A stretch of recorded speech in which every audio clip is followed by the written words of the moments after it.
विश्व का राजेश्वर भगवान की,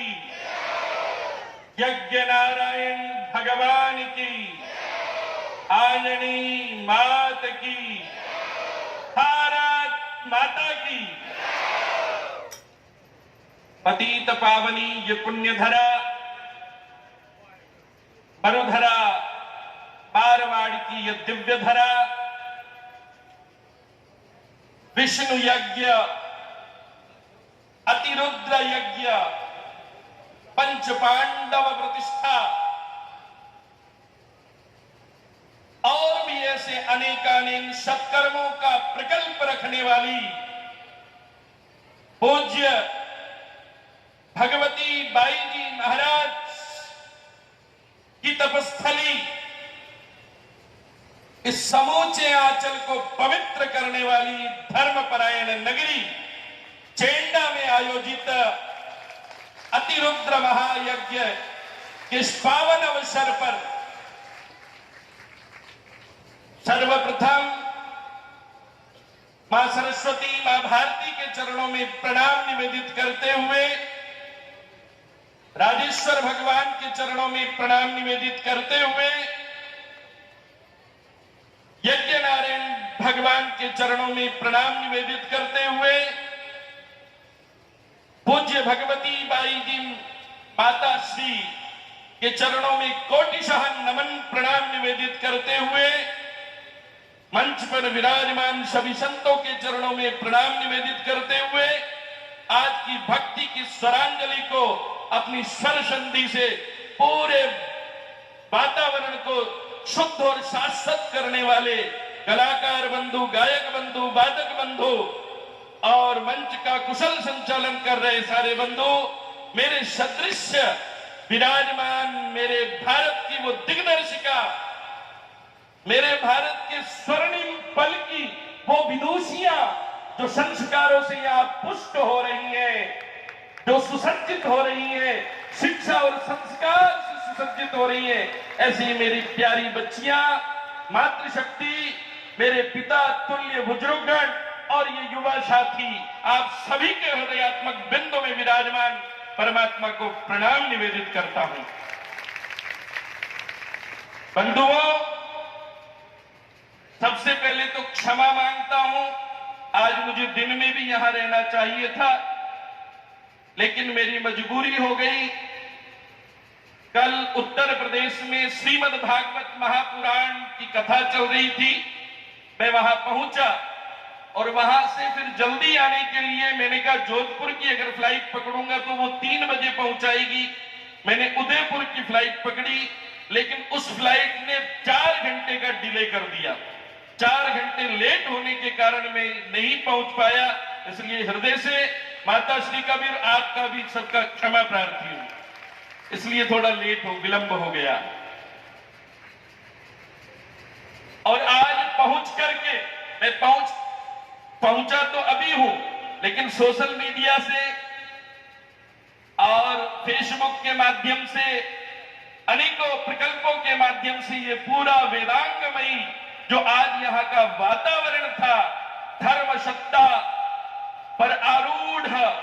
जितने भी महापुरुष हैं, नारायण, पद्म, भव, वशिष्ठ, शक्ति, पाराशर, व्यास, सुखदेव, गौड़पादाचार्य, गोविंदाचार्य, शंकराचार्य, रामानुजाचार्य, रामानंदाचार्य और उन्हीं महापुरुषों की श्रृंखला में हमारे राजेश्वर भगवान ऐसे दिव्य महापुरुषों की श्रृंखला के उद्योतक रहे, संरक्षण संवर्धन करने वाले दिव्य महापुरुषों की जब आज धर्म सभा को मैंने देखा तो मैं वहीं से बैठे बैठे आह्लादित और आनंदित हो रहा था।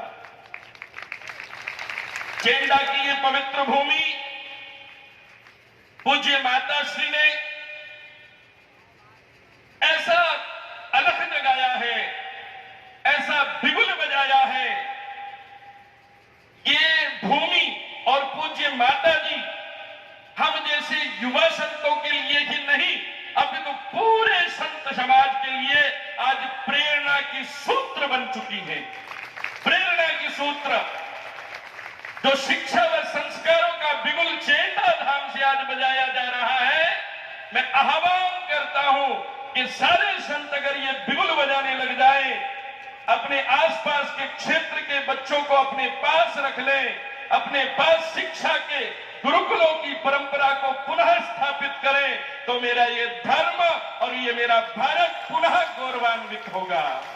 पुनः गौरवान्वित होगा। मैं पूरे भारत साधु समाज की तरफ से,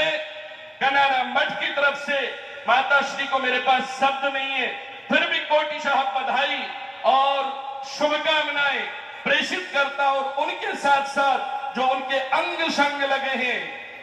जो उनके कर्तव्य निष्ठ जो माता श्री आदेश करती हैं, उन आदेशों को पालन करने वाली ये समूचा पूरा जनता जनार्दन और समूचा पटेल समाज धर्म, अर्थ, काम और मोक्ष चतुष्पदार्थों को प्राप्त करने के लिए जो आज बाप जी की सेवा में सदैव तत्पर है, आप सभी भी धन्यवाद के पात्र हैं। मैं हृदय से आपको धन्यवाद प्रेषित करता हूं। हमारे दक्षिण हस्त में ही विराजमान पूज्य पद्माराम जी महाराज, जिनका इस आश्रम के प्रति माता श्री के वो गुरु भाई हैं, और वास्तविक में जो गुरु भाई का धर्म होता है वो पूज्य पद्माराम जी महाराज ने निभाया। गुरु भाई किसको कहते हैं? हमने तो वो देखे हैं कि लोग गुरु भाई और ऐसे राग द्वेष और ईर्ष्या पैदा हो जाती है कि बस आपस में कि मेरे को महंत बनना है, मेरे को महंत बनना है, मेरे को श्रेष्ठ बनना है, मेरे को पात्र बनना है, मेरे को ये। लेकिन पद्माराम जी महाराज के हृदय में बस एक ही अनुराग है, मेरी पूज्य भगवती बाई के चरणों का अनुराग और इस समाज के उत्थान का अनुराग, वो स्वयं लगे रहते हैं। ये भी धन्यवाद के पात्र हैं, आप सभी धन्यवाद के पात्र हैं। लेकिन धन्यवाद के साथ साथ मैं आह्वान करूंगा आप सभी समूचे समाज से कि हम परम सौभाग्यशाली हैं कि ऐसे स्वर्णिम समय में हम जी रहे हैं। कैसा स्वर्णिम समय! आज चाहे राम मंदिर हो, जिस राम मंदिर के लिए हमारे पूर्वजों ने अपने प्राणों को आहूत कर दिया, अपने प्राणों की आहुति दे दी, सर्वस्व समर्पण कर दिया, सैकड़ों वर्षों तक पुरुषार्थ किया, और उनके पुरुषार्थ के प्रतिफल को आज हम देख रहे हैं। अयोध्या में वो भव्य राम मंदिर बन रहा है, और उस भव्य राम मंदिर में भी मैंने देखा पूज्य दयाराम जी महाराज जो हमारे गादीपति हैं, उनके माध्यम से पूरे समाज ने एक सूत्र में बंद करके राम मंदिर में अपनी पुण्य पूंजी का पूर्ण ऊर्जा के साथ, पूर्ण समर्पण के साथ लगाई। ये एकता का जो मैंने उस समय दिग्दर्शन देखा, उसके लिए आप सभी धन्यवाद के पात्र हैं। चाहे पूज्य दयाराम जी बाप जी, जिन्होंने नशा मुक्ति का समाज में एक बिगुल बजाया, वो चाहते तो आपको नशा दे करके और आपकी वाई लूट सकते थे, आपको प्रसन्न रख सकते थे, लेकिन उनका जो लक्ष्य था, उनके हृदय में पीड़ा थी, उनके हृदय में वेदना थी कि मेरा समाज अगर नशे में रत रहेगा तो उत्थान और प्रगति नहीं कर पाएगा। इसलिए उन्होंने नशे की कुरीति को तत्काल प्रभाव से शिकारपुरा में बंद किया। इसलिए बाप जी को भी कोटि कोटि नमन करता हूं, प्रणाम करता हूं। बंधुओं,